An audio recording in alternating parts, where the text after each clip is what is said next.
How to remove friends in Zooba. Hi everyone, welcome back to another video from Crazy Gamer.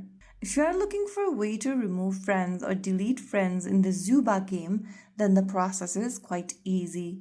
First of all, launch open the Zooba game and make sure you are inside this lobby screen. After you're inside, go ahead and tap on the Friends tab from the top center of the screen. From your friend list, select the friend you want to delete from your friend list.